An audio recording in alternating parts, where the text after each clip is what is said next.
Disaster. Suddenly your life is in the balance. A lot of us have never experienced it quite like this, but we have had to face death or disease or divorce, and the ravaging effects they have are about the same. So how do you cope with your private disasters?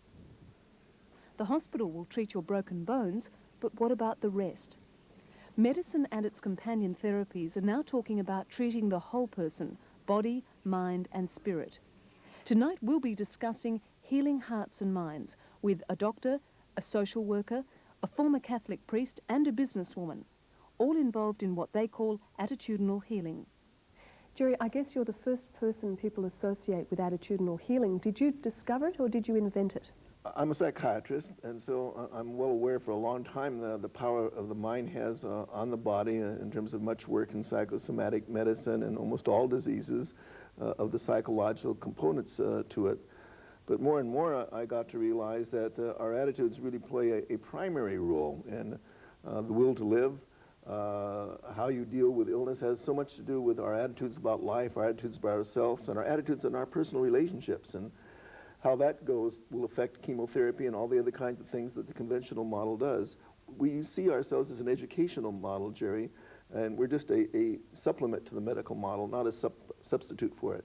I think that's a very important point, and I'd like to come back to it. But meanwhile, I'd like to discuss how everyone here found themselves in attitudinal healing. And Diane, you intrigue me because you're from a very much a business background. How does a businesswoman come to attitudinal healing? I think people have come, Jerry, from all different walks of life to explore attitudinal healing. As you know, it's been used now all over the world in a variety of different professions, whether it's law or politics or business. It's being used in the penal system, in prisons, etc., in education. I myself, after 21 years in business, thought there has to be another way of relating. I found a split-mindedness about the way I was working. I would be one way at work and one way at home, even when I was in the corporate world for 10 years. And I think that split-mindedness is a part of a lot of us because we think we have a role here to play and a role there, which indeed our actions do shift depending on who we're with.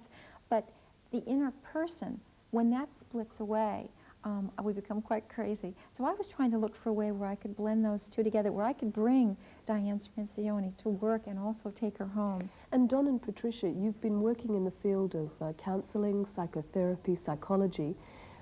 When did you realize that you were using attitudinal healing in your own work? Well, for me, Geraldine, I was involved quite extensively in the human potential and growth movement and noticed how heavily identified I used to get with my clients and almost this vested interest in making them better, because if they didn't get better, there was something wrong with me.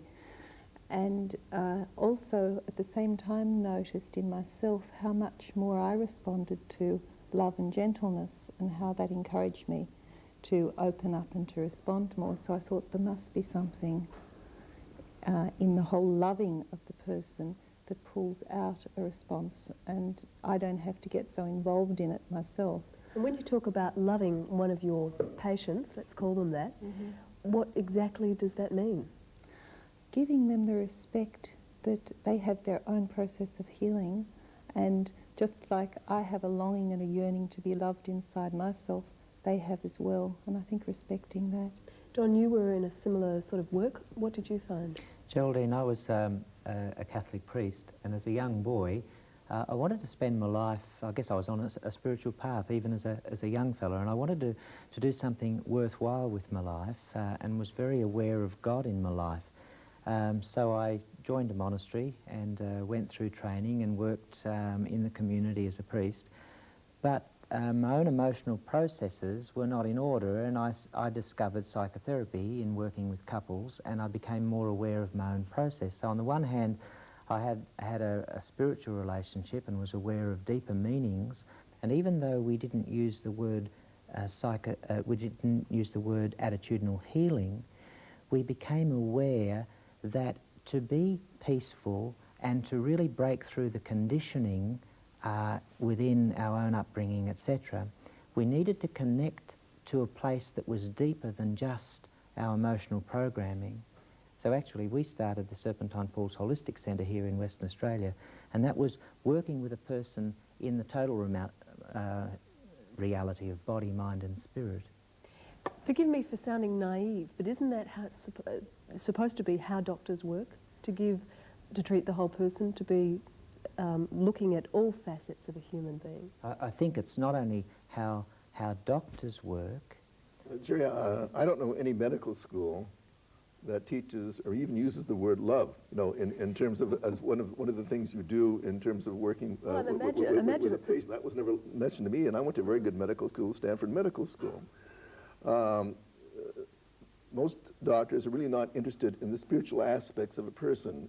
In medical schools, we've been taught that if there's something around the spiritual aspect, you send that to some member of the clergy, but be it a rabbi or a priest or what have you.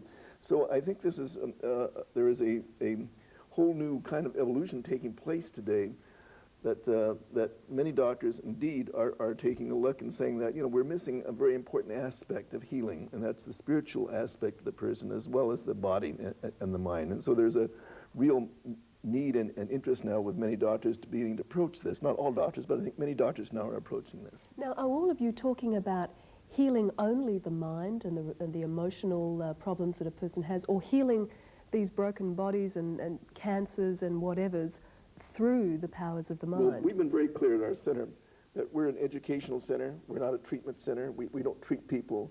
We're not there to try to make people live longer or to get rid of illness.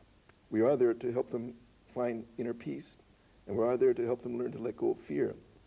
Oftentimes, when you do let go of fear and find inner peace, your body behaves accordingly, but not all the time. We don't happen to see death as a failure. There are many people that die from the people that we see, but they die in a different way than they would have before, and they begin to learn to live each moment as if it's the only time there is, and they learn to live a very high-quality moment. Rather than adapting themselves for death and thinking about the future, they learn to live each second as if it's the only time there is, and learning to get in touch with their own heart and being able to share that heart with their friends. And oftentimes they find that they need to go through a forgiving process. Oftentimes they're holding on to some grievances that have held them back from really getting healed. But are we at the stage medically where either we've run out of options or we've decided that this is an important area that actually we can make physical progress through the mind? Well, there's not a lot of scientific information at this point. There are some new studies at UCLA around immunology where there are some beginning studies that show as we change the thoughts in our mind, as we get rid of negativity, that the body's system seems to be operating in a much more homogeneous way and healing. Johns Hopkins has recently had a study that shared that there are a number of patients who said, look, doctor, I really respect what you're doing, but don't tell me about the future, because I'm going to really do what I think I need to do to keep myself well, and I'm not going to listen to anything that's negative. And those people that have that attitude live much longer than those people who are much more conforming to the negative prognostication of their doctors. On that point of the physical link between mind and body, I'd like to look at a lady, and Trish, actually, I'd like you to talk about her because you've been dealing with her and with her daughter. Could you just introduce her? Yes, Jerry, her name is Karma, and she's a 16-year-old girl who was in a car accident just before Christmas last year. And she went into a coma and hasn't regained consciousness.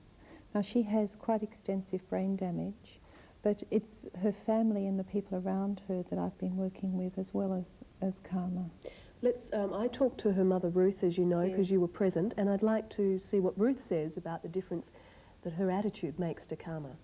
Maybe Karma might never get any better, but also I can sort of, as long as I feel that there's no hope, I don't think Karma stands a chance of getting better, because she definitely picks up on how I feel. You really think that your attitude affects her? Yes, definitely does. How do you see that? Well, I've noticed when I speak to the doctors, and they tell me, that there is just no hope for Karma, and it's the same every time. I just get very distressed and it takes me a week to get over it.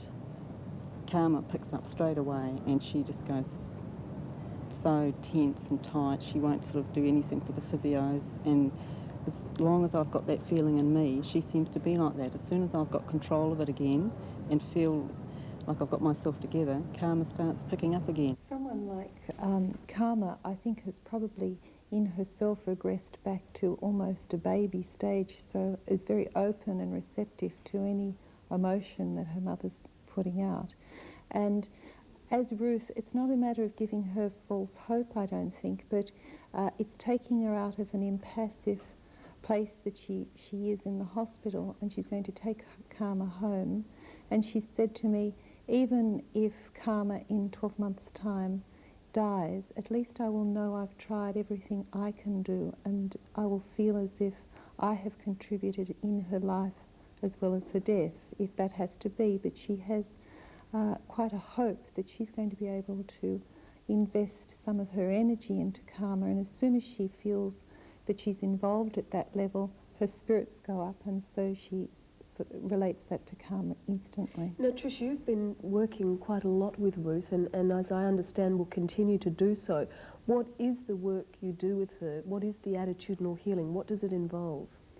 I mainly listen to her, Jerry, and support some of the ideas that she has. She talks about wanting to bring her home and dance the house with other teenagers and put some other energy back into the house again, and bring her friends from school to visit her, and maybe bring some physiotherapy in and play with her in the way that she used to play, and try anything that she feels, massage, all the things really that Ruth wants to try, I think are quite valid, because that's the way her loving is going to reach Karma. One of the things that struck me, Jerry, when Patricia and I were with Karma one afternoon, we were talking about other people who had died in the accident, and Karma became visibly quite distressed, and we didn't pull away from that because it was an indication to us that Karma was responding at some level.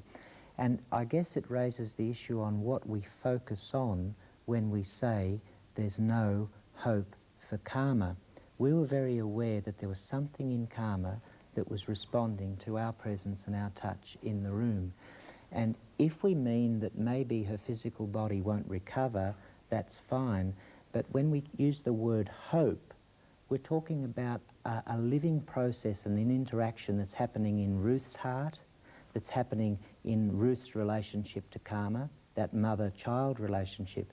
And I think attitudinal healing is broadening the focus so that we're not just saying that all we're concerned about is the physical life of this person, but we're looking at the totality. We're not restricting. We're saying, let's look at this person in totality. Let's be open in this moment. So in that sense, there's enormous hope, and to extinguish that hope is a mistake, I think. So we're really talking about letting love replace fear. If you just listen to the negative aspects of a prognosis of what's going to happen in the future, or if you just measure the physical body, it does seem hopeless, and it does seem to cause tremendous strain. So I think we need to learn not to put the power of measurement to decide where things are in a relationship. And in our way of working with people, there's always hope, because love is everything in terms of that interaction, whether a person's in coma or not, to know that on the deepest sense possible, there's a communication that's going on there.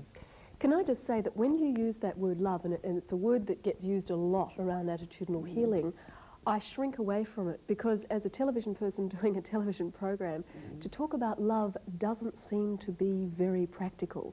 It brings to my mind all of the people who have sort of very airy-fairy and, as you said, cream puff lovey-dovey sort of interpretations. If we just love each other and love ourselves, we'll be fine. Well, I think that's because there's so many of us have been hurt by the trite use of love, and also many of us become very fearful of love. We're using love in a different way than I think it perhaps is normally used, and I'm glad you call that to our attention. We're using love to mean total acceptance of where that person is, not trying to get caught and trying to make that person be different, not having any big expectations. But the main aspect of that relationship is giving one's heart and all of one's attention to that person in a giving way, in a non-judgmental kind of way. And I think that's a little different way of looking at love than the airy-fairy way and the flaky way that you were kind of talking about. When we spoke with the little boy who was in a wheelchair this morning as we went to visit the school, one of the things that Jerry said to the mother, allowing yourself to get angry with the little fellow when he's being obnoxious is really loving him, because it's giving him permission to get angry in return. So we're talking about something very, very practical, and I agree with you about the cream bunny stuff, and that's not what we're talking about. Another word I'd like to focus on is hope. When you talk about hope to me, if I was a cancer patient, I think my first reaction would be to hope that I was no longer going to have cancer, and as you explained, that's not what it's all about. Do people come to your centre, and are they coming to your centres and here in Australia looking for a medical miracle? Oftentimes they do, but we're very clear to state that we're not there to heal bodies. We're there to heal minds and hearts, and that, again, the health is defined as inner peace, and healing is the letting go of fear. So when someone has a life-threatening illness, even to the point where they get to close to death and are going through the dying process, someone really could be completely healthy and completely healed by those definitions by the time that they die. I think one of the more exciting things about attitudinal healing at our center is seeing people and their families come there, and as they begin to help each other, they're concerned about their own body, and cancer begins to disappear. And we've seen people in the most excruciating pain helping another person who just got down with a diagnosis of cancer say, well, this is the way I handled that, and they become much more alive and feel a sense of joy for that moment that they're helping another person. And they're also being useful, I suppose. They're being, absolutely, they feel useful, and they're talking to people that aren't afraid, and when we're being useful and helping another person, that's one of the highest experiences of joy that we can experience. In talking about love and also in talking about sort of powers beyond that help us, we seem to also cross over into the area of spirituality, which is one I wanted to sort of get some good definitions on. One of the patients of Dr. Margaret Smith, another founder of your centre, is Alison Brown. She's had 2 lots of cancer. She's currently undergoing treatment for her second. She made some comments that I'd like to show now about how she was helped by the prayers of some of her friends.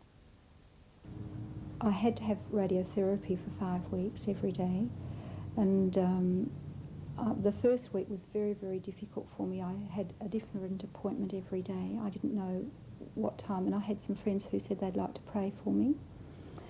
And they said, do you go in at a certain time? And I said, well, I can't, because they can't tell me from one day to the next what time my appointment is. So they said, well, I'd like to pray. My friend said, I'd like to pray that you go in a certain time. And the next week they gave me a 9:30 appointment, and for the duration of my treatment that never changed. It was 9:30 every day. I never once asked. I think it's a real force in the world. I think there's a very strong, positive, spiritual force that often we don't tap into. It can be called cosmic energy. It can be called the love of God or the power of God. There are many ways you can look at it. I see it as a God's power, and the way he operates and works in my life is very powerful. Okay, well, what is available to us? Alison calls it a power beyond us. Does it get called anything in medical terms, Jerry? Well, I think that in medical terms, that oftentimes that's called a miracle, about something that doctors don't understand. Right. But, you know, we believe there are no private thoughts. And there's a little boy that came to our center that really impressed us. He was rather shy to begin with the other children, and then he began to feel a sense of joining, and he said, you know, I'm going to have to go see the doctor for the first time on Friday to get chemotherapy, and I'm scared. If everyone could think about me at that time and just send me their love, you know, I think I'd feel a lot better. So everyone said yes, they would do that. And then on Thursday afternoon, I received an emergency call from this little boy, and he got me up from a conference. And what's happened? And he said, well, they changed my appointment. It's not going to be at 1 o'clock on Friday. It's going to be at 5 o'clock on Friday. Could you call up everyone, have them send love to me at 5 o'clock on Friday?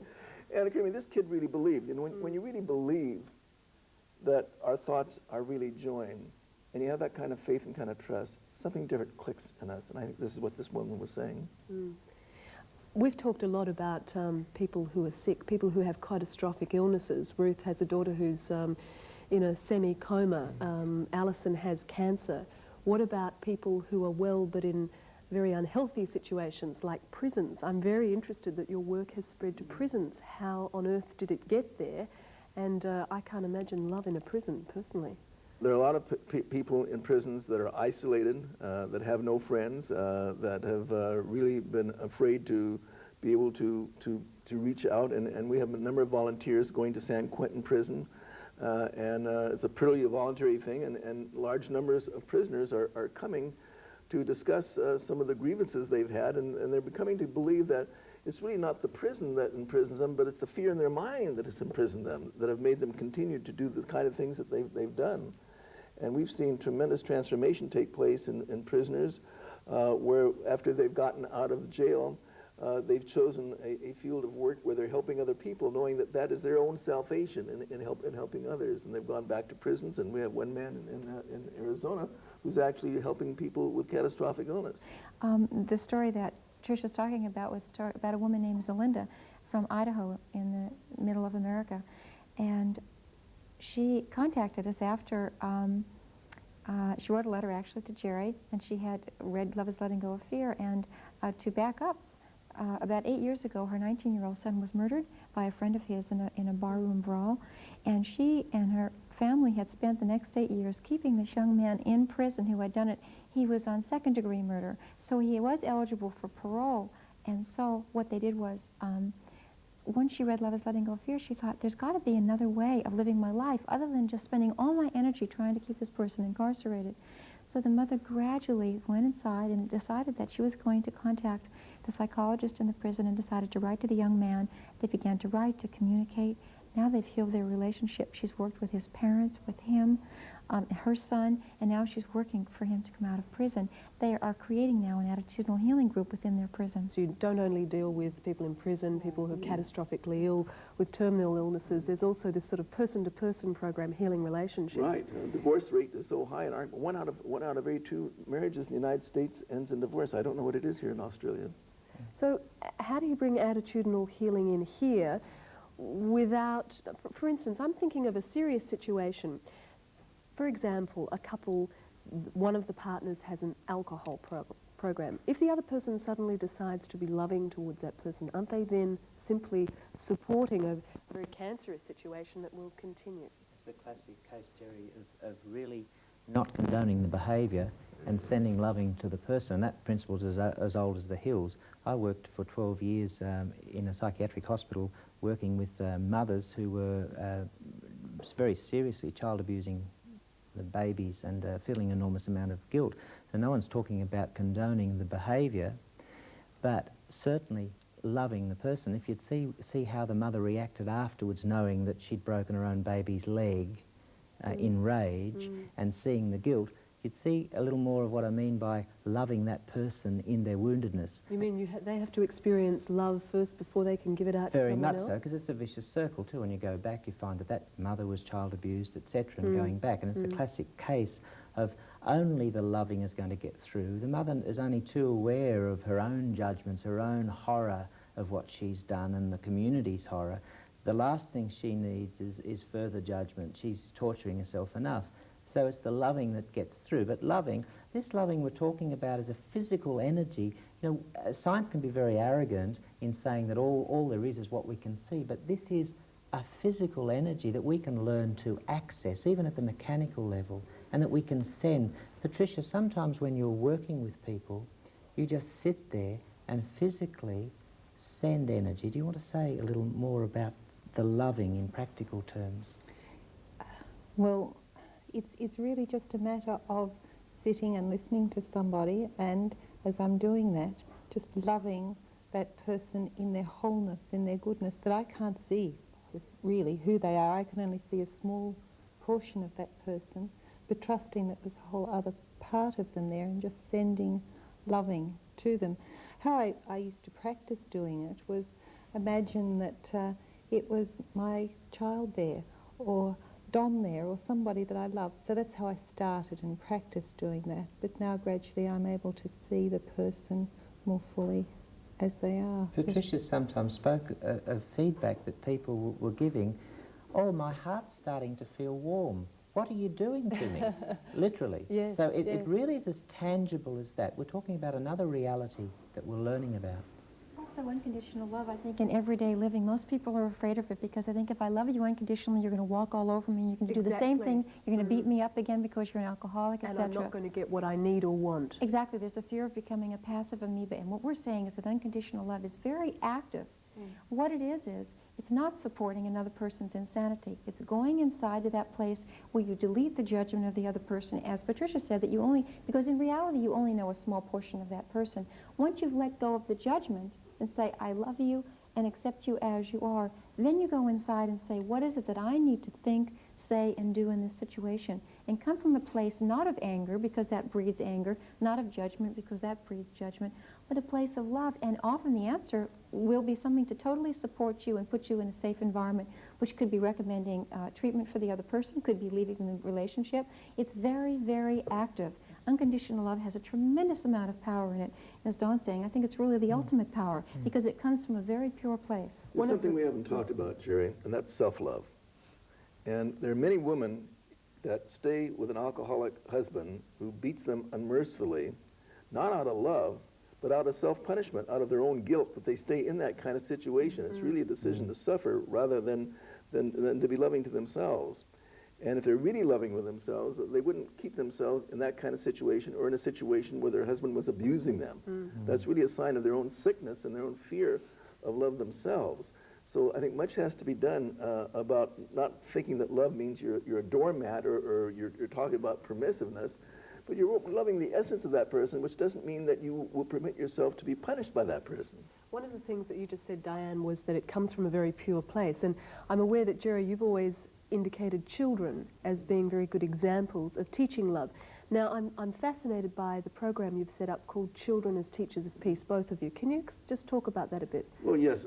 There was one day I woke up feeling that, well, I'm doing a lot to help children who have terminal illness. But what about the world? It seems to me that the world is terminally ill in terms of how we're responding to each other, the possibilities of atomic war, how many people in this world are without food and without shelter. And what occurred to me was that perhaps we need to turn to children and really listen to what they have to say. And I was happened to be with small children in Colorado, and I asked a child, look, if you could be a consultant to a world leader to bring peace, what would you say? And he said, well, I would tell him I'd fight a lot, but there would never be a problem so big that I would kill another person. And out of that, we started a project in a book. Maybe you'd like to share that. Called Children Teachers of Peace, and where we take children all around the world to hotspots, you might say, and we've taken American children to the Soviet Union, to China, to Central America, etc., where they meet with other children. They become ambassadors of peace. It's really quite an incredible program, and where they meet with world leaders and share their thoughts on peace. And it's amazing what's happened with the leaders also that have experienced the children, because they remember once again the innocent child within them. Actually, right now there is a children's summit going on in the Soviet Union right now, the end of March, beginning of April, and it's from Youth Ambassadors of America, which is an offshoot of Children as Teachers of Peace, which came about by our trip in October of '86. And there's 60 American youth over there with 60 Soviet kids, and they're addressing 18 major issues, and it's really quite incredible. I would like to see Children Teachers of Peace Week here in Australia, with all the schools participating in this for a whole week, and seeing kids' pictures, the paintings being put in newspapers, where adults could really start listening to the innocence of children and say, hey, there is a way to finding peace. All children under the age of 12, almost 100% believe that peace is possible in this world. We get jaded after we get over that age 12, and I think that we need to look at kids for their clarity and simplicity. I think there's been a lot of simplicity and clarity in what all of you have said today, and I'd like to thank you very much for coming in, and also congratulate you on the work you're doing both in America, around the world, and in Australia. Thanks very much.